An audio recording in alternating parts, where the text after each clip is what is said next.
मेरा नाम मनीष कुमार है और मैं मुंबई में रहता हूँ। मुंबई में ही मेरी एक गर्लफ्रेंड है जिसका नाम अनु कुमारी है। वो देखने में बहुत सुंदर है। एक बार मैं अनु के घर उसके बिना बताए पहुंच गया था। तब अनु ने कोई बहाना बनाकर मुझे गेस्ट रूम में बैठाया और फिर वो मुझ पर बहुत नाराज हुई। वो नहीं चाहती थी कि मैं उसके घर आऊं और सबकी नजर मुझ पर पड़ जाए। वो मुझसे छुप छुप कर ही मिलती थी और उसी तरह उसे मजा आता था। तभी अनु की मॉम बैठक में आ गई। अनु ने मेरा परिचय एक मित्र के रूप में कराया। अनु की माँ अनु की तरह ही रूपवती थी। उनकी उम्र कोई 40 वर्ष के लगभग होगी। मैं उन्हें बहुत ही ध्यान से देख रहा था। उसकी मॉम ने भी मेरे देखने के अंदाज से समझ लिया था कि मैं उन्हें देख रहा हूं। तभी उसकी मॉम ने मुझसे कहा, कुमार जी। मैंने कुछ कहा, आपका ध्यान किधर है? ओह, माफ करना मॉम। मैं कुछ सोचने लग गया था। फिर से प्लीज कह दीजिए। तब अनु की मॉम ने दोबारा पूछा, आप ठंडा गर्म कुछ लेंगे? मैंने तुरंत कहा, नहीं बस धन्यवाद, मुझे जल्दी जाना है। तभी अनु की माँ ने कहा कि प्लीज आप बैठिए ना। लेकिन मैं बोला नहीं, बस मुझे भी अब निकलना है। तो उन्होंने कहा कि आप आते रहिए। उनकी नजरों से मुझे लगा कि शायद वो यह भी जान गई थी कि यदि मैं वो हूं तो उसकी बेटी तो जरूर ही होगी। अनु की मॉम इतना कहकर चल दी। तभी अनु ने तीखी आवाज में कहा, ए, क्या देख रहे हो? अरे यार, तेरी मॉम है या जादू, बिल्कुल तेरे जैसी। मैं उसकी मॉम की सुंदर यादें संजोए हुए मनीषा के यहाँ से चला तो आया, पर घायल दिल हाय हाय करता रहा। शायद पहली नजर में दिल चला जाना इसी को कहते होंगे। अब मैं अनु की मॉम के चक्कर में रोज उसके घर जाने लगा। उसकी मॉम कभी मिलती और कभी नहीं मिलती। क्या करूं, क्या ना करूं, समझ में नहीं आ रहा था। पर अचानक एक दिन मेरे दिमाग में एक खुराफाती विचार कौंध गया और मैं तुरंत उसे अमल में लाया। अनु के अंदर कमरे में जाते ही मैंने उसका मोबाइल उठाया और जल्दी जल्दी उसकी मॉम का नंबर ढूंढने लगा। फिर जल्दी से मैंने उसे कागज में लिख लिया। अनु के आते ही मैं जाने के लिए उठ खड़ा हुआ, क्योंकि मुझे अब बात करने की जल्दी जो थी। मैंने अनु को जल्दी जल्दी बाएं बोला और बाहर निकल आया। अब रोज रोज आना बंद करो, मुझ मरवाओगे क्या? अनु ने कहा तो मैंने जवाब में कहा कि ओह बाबा, ठीक है, रोज रोज नहीं आऊंगा अब। फिर मैंने घर आकर अनु की मॉम को फोन लगाया। फोन बार बार कट रहा था, कोई रिस्पॉन्स नहीं था। मैं बहुत निराश हुआ। फिर एक दिन मैं अनु के साथ एक मॉल में कुछ खरीदने गया था। तभी अचानक मेरा दिल धड़क उठा। उसकी मॉम वहीं मॉल में मिल गई। मॉम ने एक मीठी मुस्कुराहट के साथ मुझे देखा तो मैं हड़बड़ा गया।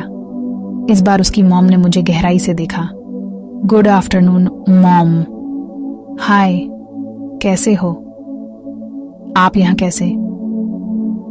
मैंने एक सांस में ही सब बोल दिया। तब उन्होंने कहा कि अरे, वो मोबाइल की सिम खरीदने आई थी, ना जाने पुरानी वाली ने कैसे काम करना बंद कर दिया। तभी मैं तपाक से बोला, लाइए मैं ले आता हूं, वो सामने मेरे दोस्त की शॉप है। फिर मैंने अपने मित्र की शॉप से उन्हें सिम दिलवा दी। मॉम ने पेपर साइन करके और फोटो देकर वो चली गई। बाकी मैंने वो पेपर पूर्ण करवाए। मैंने अनु के मॉम के फोटो की एक कॉपी और निकलवा ली और अपने पर्स में रख ली। नए नंबर को अपने मोबाइल में भी स्टोर किया और चला आया। शाम को मैंने धड़कते दिल से मॉम को फोन किया। जब फोन उठा तो मैंने कहा, मॉम, मैं कुमार। तब उन्होंने पहचानते हुए कहा, ओह कुमार, कैसे हो? मैंने पूछा, मॉम, सिम तो अच्छी तरह चल रही है ना? जी हाँ, आपका बहुत बहुत धन्यवाद कुमार जी, घर आइएगा। अनु की मॉम ने कहा तो मैंने कहा, जरूर मॉम, कोई काम हो तो बताना। अरे हाँ, मुझे हेयर ड्रायर चाहिए था, क्या दिलवा दोगे मुझे? अब मेरा दिल उछल पड़ा। मैंने तुरंत कहा, जरूर मॉम, मैं अभी आता हूं। तो अनु की मॉम ने कहा, नहीं नहीं कुमार जी, आप मत आइए, मैं ही आती हूं, आपको पिक कर लूंगी। जी जी, मैं इंतजार कर रहा हूं। मैंने तुरंत कपड़े बदले, परफ्यूम लगाया, बालों को अच्छी तरह से शैम्पू किया वगैरह वगैरह। इतना तो मैं अनु के समय भी नहीं सजा संवरा था। फिर करीब 20 मिनट में कार का हॉर्न बजा। मैं तो कमरे के बाहर ही उनका इंतजार कर रहा था। मैं उनके आते ही कार की तरफ लपका। आ जाओ अंदर। मॉम ने दरवाजा खोला। मैं मॉम को निहारता हुआ उनकी बगल में बैठ गया। उनकी मधुर मुस्कान मेरे होश उड़ा रही थी। बताओ कहाँ जाना है? वो मॉम गलत आ गए। अरे तो बताते क्यों नहीं? फिर उन्हें मैंने अपने मित्र की दुकान से हेयर ड्रायर दिला दिया। वापसी में उन्होंने एक रेस्तरां पर गाड़ी रोक दी और वेटर से पूछी, वो वाला केबिन खाली है ना? जी मैम, वेटर ने जवाब दिया। फिर वेटर आगे आगे चला और पर्दा हटाकर उसने हम दोनों को इज्जत से बैठाया। मोमबत्ती को जलाकर बिजली बंद कर दी। फिर मॉम ने 2 कॉफी मंगाई। फिर सामने बैठकर मुझे देखने लगी। मैं थोड़ा अचकचा गया और बोला, आप ऐसे क्यों देख रही हैं? तो उन्होंने कहा कि मैं देख रही हूं, मेरी बेटी ने तुम जैसा सुंदर लड़का पसंद किया है। तभी मैं बोल पड़ा, जी पसंद नहीं, बस हम दोनों दोस्त हैं। तब अन्नू की मॉम ने कहा, अच्छा बस दोस्त ही? तो क्या रोज रोज तुम मुझे देखने आते हो? मैं हकलाते हुए बोला, जी सॉरी मॉम, आप हैं ही इतनी सुंदर कि कोई एक बार देख ले तो उसका मन ही ना भरे। तब मॉम ने मजा लेते हुए कहा, अच्छा मुझसे फ्लर्ट कर रहे हो? मैं बोला, सच मॉम, आप वाकई में बहुत अच्छी हैं। मैं मॉम को अपने कब्जे में लेने के लिए सावधानी से बात कर रहा था। वो अभिनेत्री सी लगती थी। फिर उन्होंने माहौल हल्का करते हुए पूछा, कुमार, तुम्हारे घर में और कौन कौन है?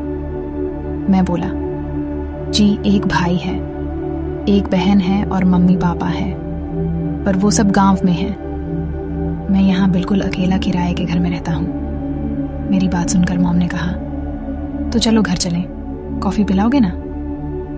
हाँ बोला, हाँ बिल्कुल। तो मॉम ने कहा, तो चलें? अब मेरे मन में खुशी थी कि मॉम तो स्वयं ही चालू निकली। मॉम ने रेस्तरां का बिल चुकाया और हम घर की तरफ चल पड़े।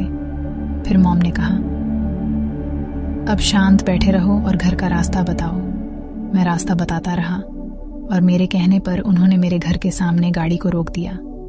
मैं बहुत इज्जत के साथ उन्हें कमरे में लाया, बिस्तर पर बैठाया और बोला, अभी कॉफी बना कर लाता हूँ। तब मॉम ने कहा, अरे कॉफी किसे पीनी है?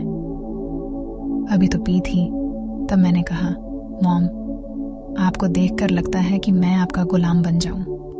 तब मॉम ने कहा, तो जैसा मैं कहूंगी करोगे?